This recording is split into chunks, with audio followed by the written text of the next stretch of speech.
What's up, guys? Welcome back to another episode of the Z-List Cars.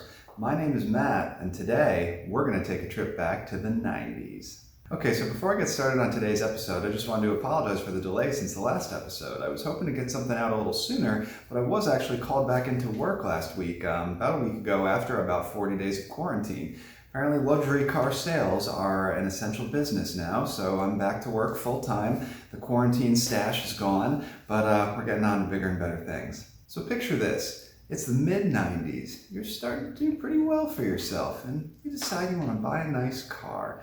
Something that kind of makes a statement. Something comfortable and stylish, but you're not looking for some loud, brash, stiffly sprung sports car that's going to punish you over every pothole you go over. You want some power and performance, but you also want the experience to be smooth and comfortable and quiet. Maybe you're single, maybe it's just you, and so no need for 4 doors or 3 rows of seats. So what do you buy? Why, you buy a luxury coupe, of course. And my oh my, were there some pretty rad options. This brings me to the topic of today's episode, luxury coupes. Specifically, the 5 best of the 1990s for the American market. These represented style, success, and luxury with 2 doors and just enough room for the pampered driver and a friend or two. Luxury coupes have all but gone away, with very few remaining these days, and all of them that pretty much do have very high price tags. So, let's get into it. Interestingly enough, 3 on today's roster are actually domestic vehicles, and the first 2 entries on this list are General Motors. Alright, so number 5.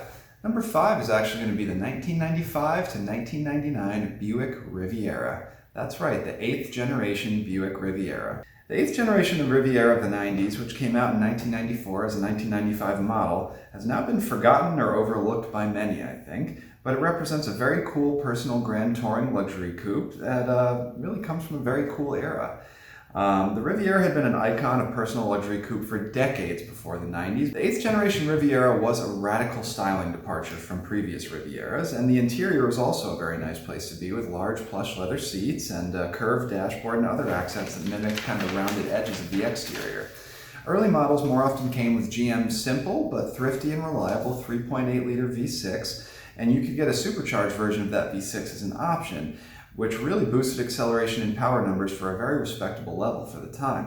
By 1998, the supercharged V6 was standard, and that meant 280 pound-feet of torque going through the front wheels. Good times indeed. It shared the same G-body platform as one of my other favorites of the 90s from GM, the Oldsmobile Aurora. Outside of the Aurora, the Riviera looked just about like nothing else on the road at the time.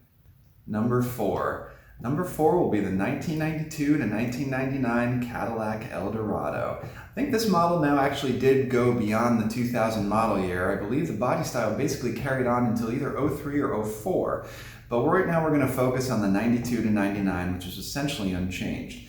Another North Star. So I've already detailed my love for the 90s North Star Cadillacs and other vehicles that shared that same drivetrain in a previous video, so I won't go into too much detail about that. But the Eldorado, like its 4-door sibling the Seville, was redesigned in 1992 with a very European flavor and offered a lot of luxury, style, and comfort. By 1994, the North Star system was standard, with the base models achieving 275 horsepower and the sporty ETC models pushing 300 horsepower through the front wheels. Pricing was high for the time, in the $40,000 range, but today these cars can be picked up for dirt cheap. Now, of course, there are concerns with the North Star engine, and especially on an older one. Those concerns are going to be centered around the head gaskets, as many will know. However, if you can find a low-mileage, garage-kept one, maybe from some older folks in Florida, you might find yourself some excellent 90s luxury coupe value. Alright, number 3. Number 3 is going to be the 1993 to 1998 Lincoln Mark 8. Now for our third American car on the list. The Lincoln Mark series had been around for quite some time by the 90s. Like many others on this list, it was redesigned in the early 90s, 93 to be exact, to be brought in line with modern car styling, which in the 90s often meant streamlined, curvaceous shapes and rounded edges.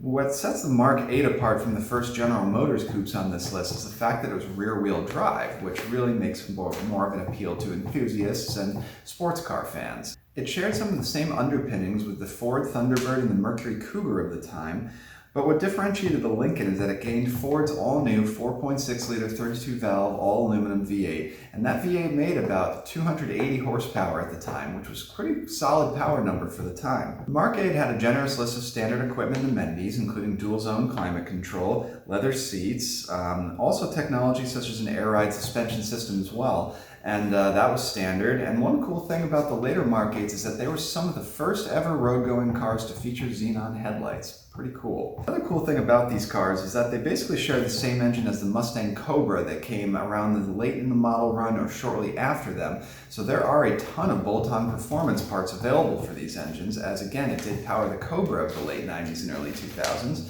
So there's a lot of Mark 8s out there making some really big power, and some quick internet sleuthing really showed me some pretty mean ones.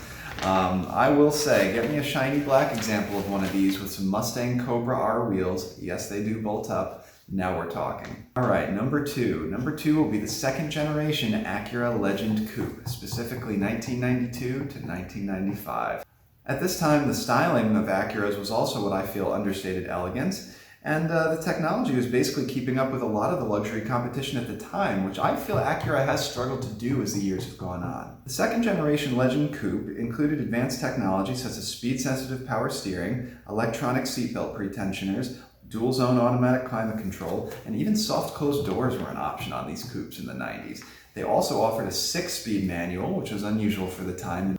All in all, they were really cool cars for the time, and I'm among those who think they came from an era when Acura had a little more character before they became somewhat anonymous and the bulk of their lineup a little less distinct than their competitors. Okay, so here is the number one luxury coupe that you could buy in the 1990s in my opinion. And this is going to be the Lexus SC300 and 400. The 300 meant it had the legendary 2JZ GTE, buttery smooth and highly reliable inline 6-cylinder engine that also powered the Mark IV Toyota Supra. The 400 meant that it had the ultra-refined 4.0-liter V8 that was found in the LS400 flagship luxury sedan. The main reason the SC is number one on this list? Not because it's the most wildly styled, or the fastest, or necessarily the best to drive, but it's because it does everything very well, and out of all the cars on this list, I believe it is literally the only one that you could go pick up today with 150,000 or more miles on the odometer and really not have to worry too much at all about any major mechanical concerns.